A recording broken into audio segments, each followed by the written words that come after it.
이전 말씀은 세상의 악한 지혜와 하늘의 선한 지혜를 대조해서 말해 주었습니다.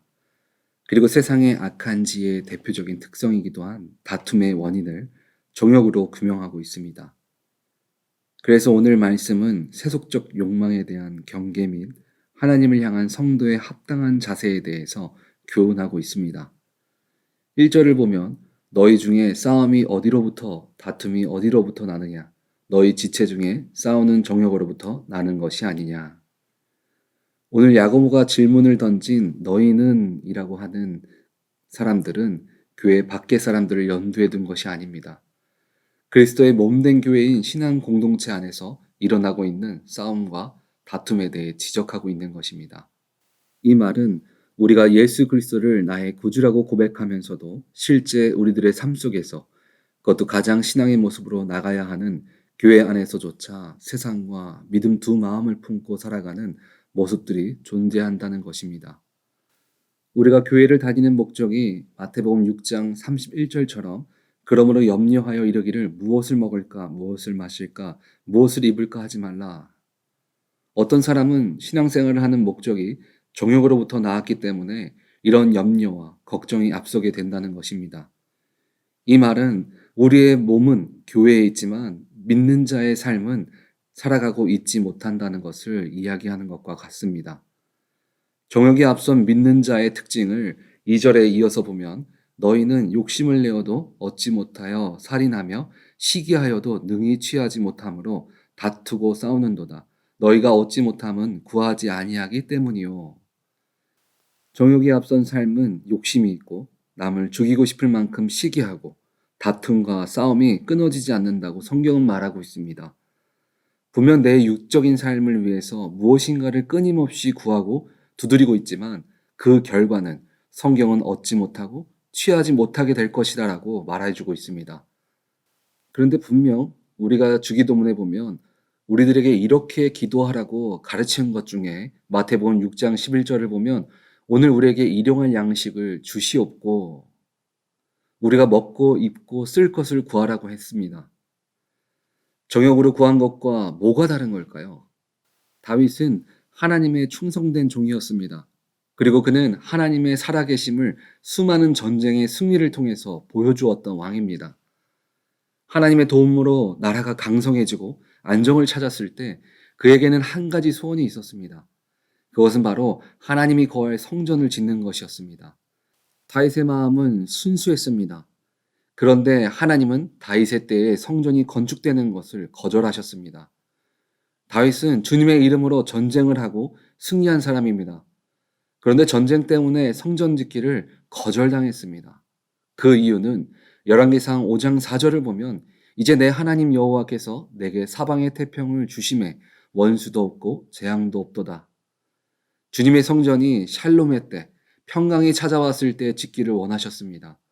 만약 다윗이 피를 많이 흘렸던 전쟁의 때에 성전을 지었다면 사람들은 다윗이 가지고 있었던 하나님을 향한 마음보다 다윗의 욕심 때문에 성전을 지었다라고 생각할 수 있기 때문입니다. 나의 전쟁을 위한 하나님이 아니라 나의 욕심을 위한 하나님이 아닌 하나님의 자녀로 백성답게 살아가는 그 순수한 모습을 보이기 위해서 하나님은 다윗의 때에 성전을 짓지 못하게 거절하셨던 것입니다.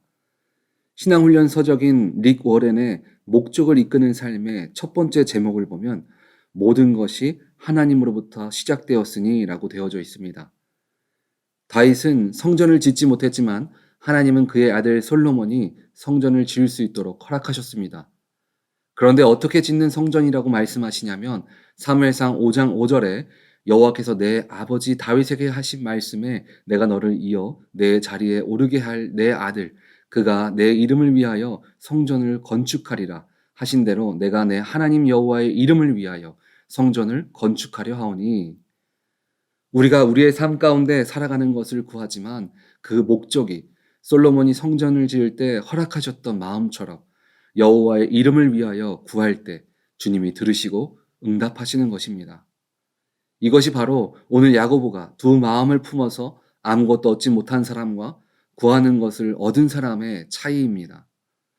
그렇다면 우리는 정욕을 이기며 하나님이 세우시는 삶을 어떻게 살아갈 수 있을까요? 첫 번째는 세상과 벗이 되는 삶이 아니라 이기는 삶을 살아가야 합니다. 야고보는 오늘 본문 5절을 통해서 우리가 세상에서 벗어나 이기는 삶을 살아가는 것을 말씀을 사모하는 삶이라고 말합니다.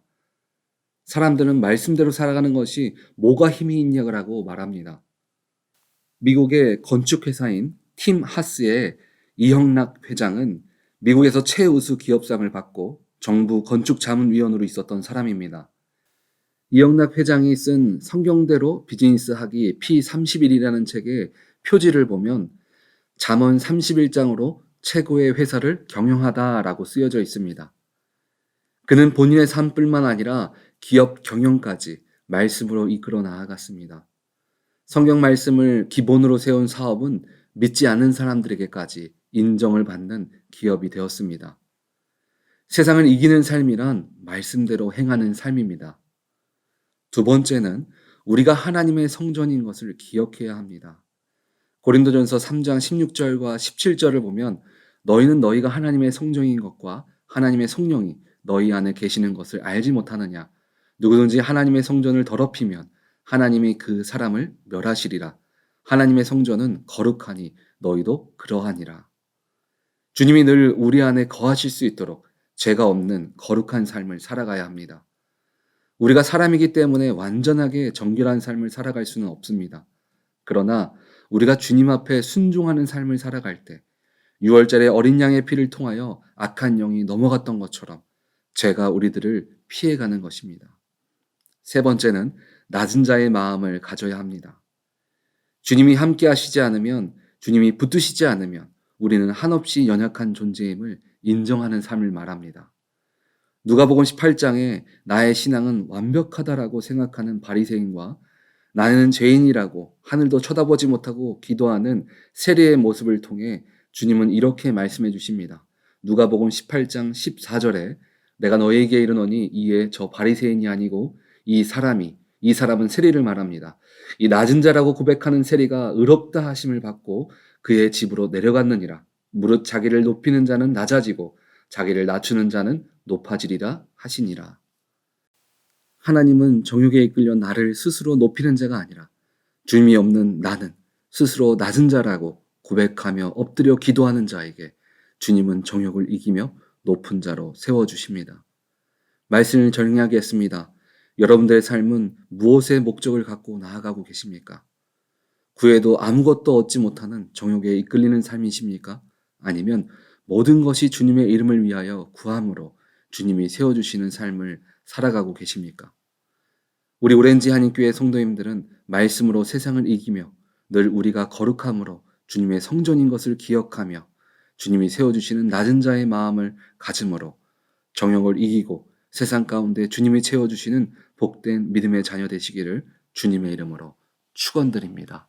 아멘.